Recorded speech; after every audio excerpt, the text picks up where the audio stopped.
오늘은 거대한 모순으로 시작하겠습니다. 인도는 세계 1위 인구 대국이고 주요국 중 성장률이 가장 높습니다. 그런데 2026년 인도 증시는 신흥국 중에서 거의 꼴찌권 수익률을 기록하고 있어요.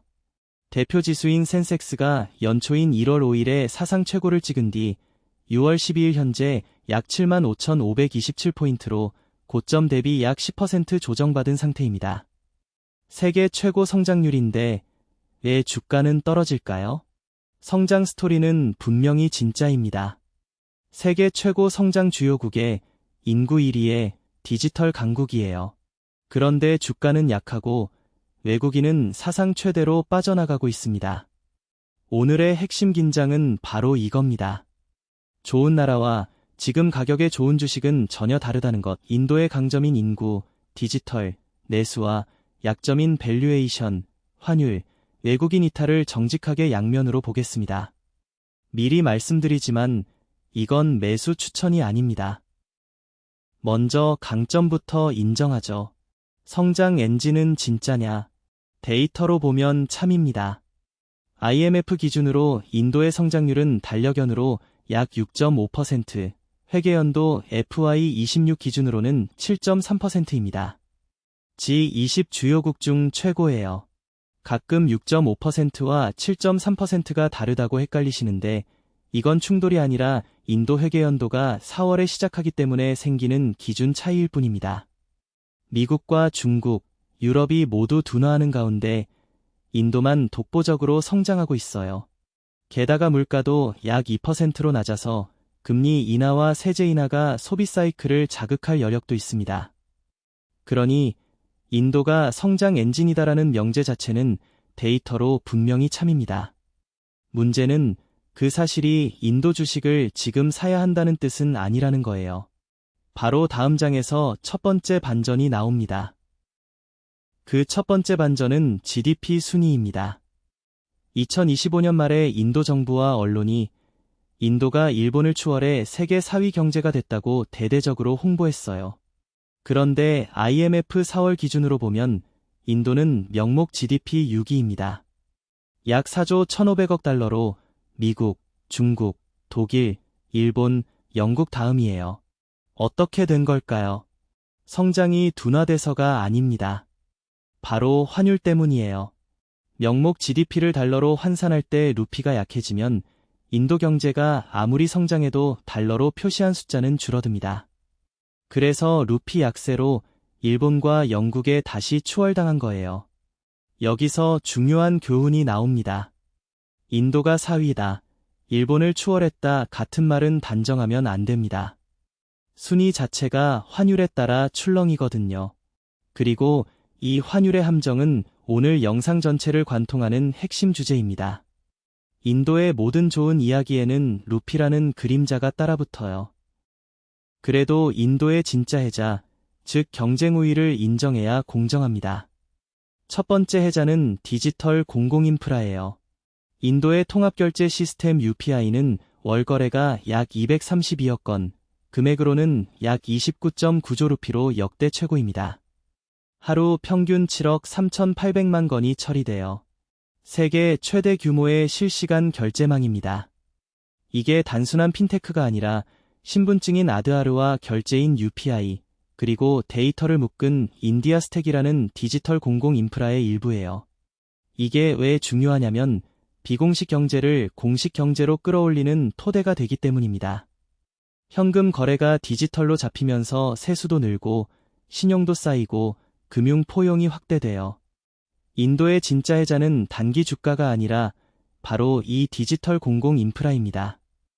이건 다른 신흥국이 쉽게 따라 할 수 없는 구조적 강점이에요.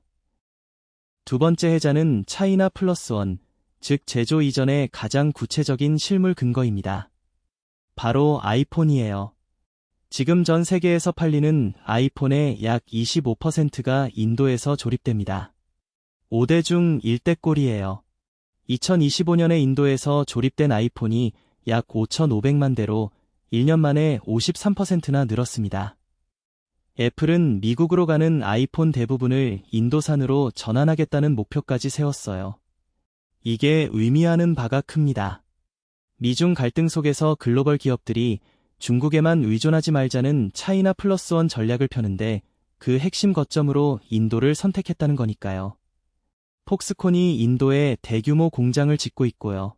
그동안 인도가 제조 강국이 될 것이다라는 건 말뿐인 경우가 많았는데 아이폰만큼은 진짜 성공 사례입니다.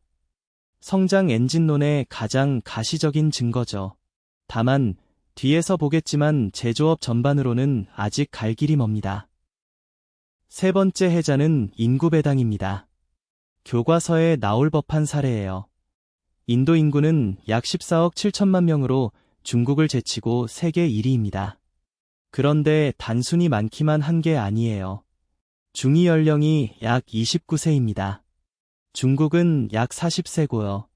인도가 11살이나 젊은 겁니다. 생산 가능 인구 비중도 약 67%로 높아요. 앞으로 수십 년간 일할 사람이 계속 공급된다는 뜻이죠. 중국이 고령화로 성장이 둔화되는 것과 정반대 구조입니다. 다만 여기서 꼭 짚어야 할 단서가 있어요. 인구가 많다가 곧 자동으로 성장한다는 아닙니다. 그 젊은 인구가 일자리를 가져야 소비도 하고 성장도 하거든요. 만약 일자리 없는 성장, 이른바 K자 성장이 되면 인구 배당은 오히려 인구 부담이 될 수 있어요. 이건 뒤에서 베어 케이스로 다시 다루겠습니다. 지금까지가 강점이었다면 이제 약점을 봐야죠. 자, 이제 오늘 영상의 핵심 긴장 구도입니다. 외국인은 빠져나가는데 인도의 동학개미가 그걸 떠받치고 있어요. 외국인 투자자 FII의 이탈이 심각합니다.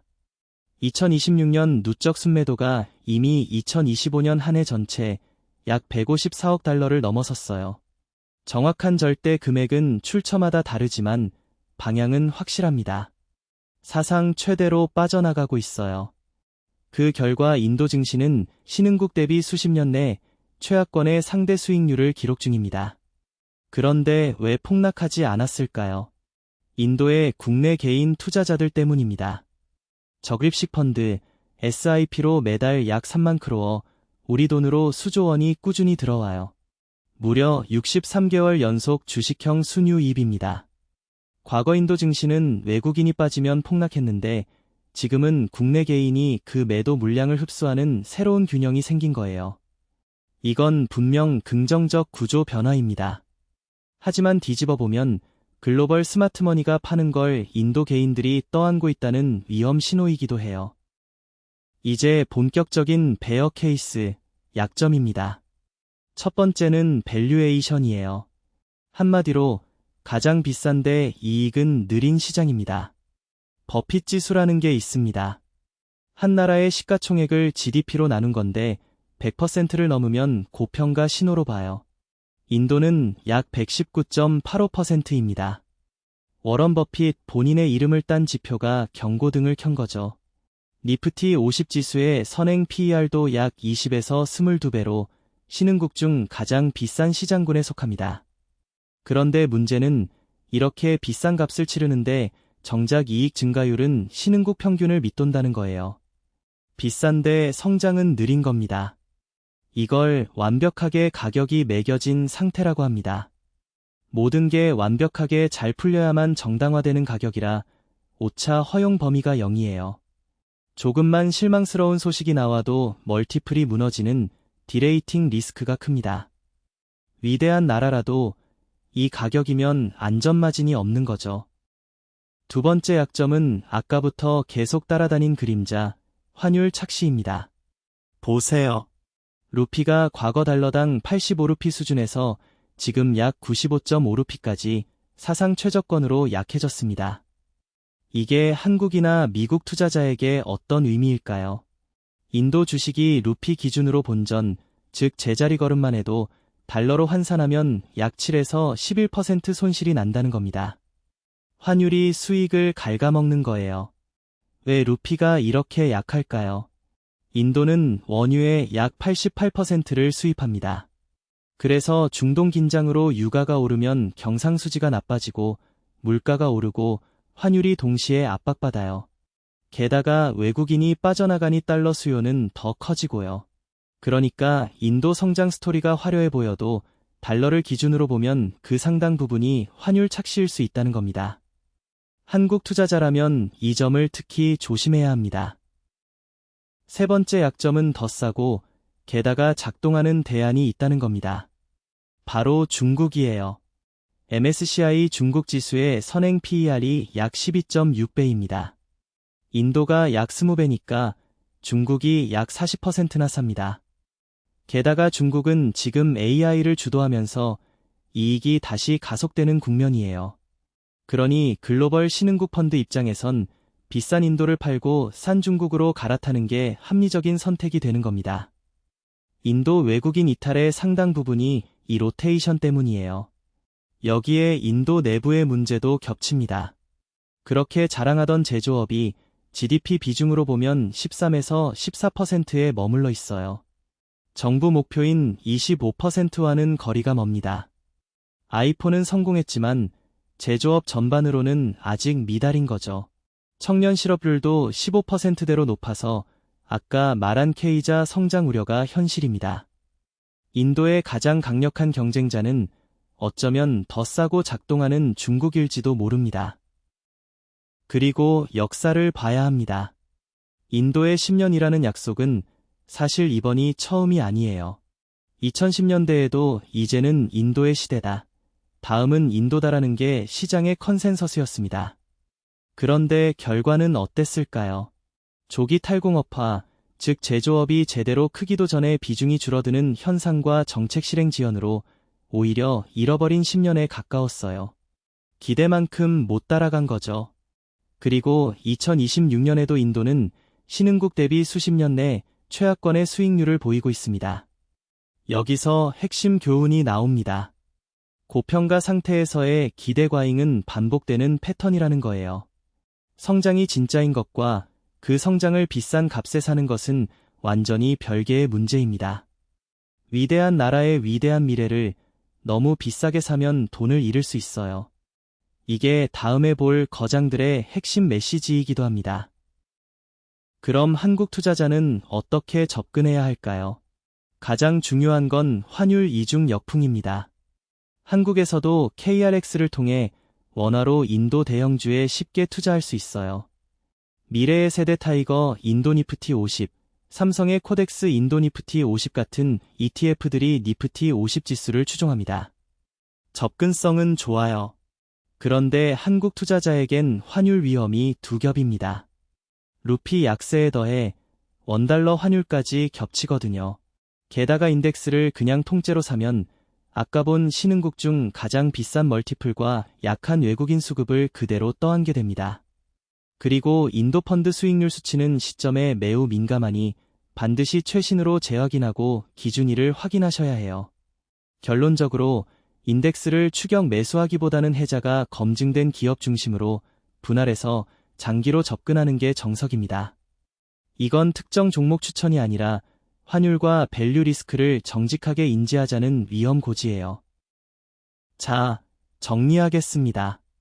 인도, 정말 다음 성장 엔진일까요? 제 결론은 하워드 막스의 한마디로 닿습니다. 무엇을 사느냐보다 얼마에 사느냐가 중요하다. 위대한 자산도 비싸게 사면 잃는다는 거죠. 오늘의 핵심 세 가지. 첫째, 성장 엔진은 진짜입니다. IMF 6.5% 성장, 인구 1위, UPI, 아이폰 25% 조립은 검증된 사실이에요. 둘째, 그러나 GDP 순위도 달러 수익률도 이제 환율, 즉 사상 최저로 떨어진 루피의 함수가 됐습니다. 셋째, 가장 비싼데 이익은 신흥국 평균을 밑돕니다. 완벽의 값을 치른 인도판 니프티 피프티인 셈이죠. 거장들의 시각으로 마무리하죠. 하워드 막스는 1969년 니프티 피프티를 예로 듭니다. 당시 흠잡을 데 없어 보이던 최고 기업들에 투자한 사람들이 단지 비싸게 샀다는 이유로 큰 손실을 봤어요. 막스는 아무도 결점을 못 찾는다는 것 자체가 위험 신호라고 합니다. 반면 강세론을 대표하는 마크 모비우스는 금리가 낮고 내려가는 한높은 밸류에이션은 정당화된다며 인도를 비싸지 않다고 봤어요. 다만 그 금리 하락이라는 전제를 지금 95루피 환율과 유가발 인플레가 흔들고 있다는 게 문제죠. 버핏도 훌륭한 기업을 적정한 가격에 사라고 했지 비싼 가격에라고 하지 않았습니다. 버핏 지수 120%는 그의 이름을 딴 경고등이고요. 인도의 진짜 해자는 인정하되 비싼 진입가와 환율 리스크를 정직하게 인지하는 것. 성장은 4대 가격을 따지세요. 오늘도 데이터로 봤습니다.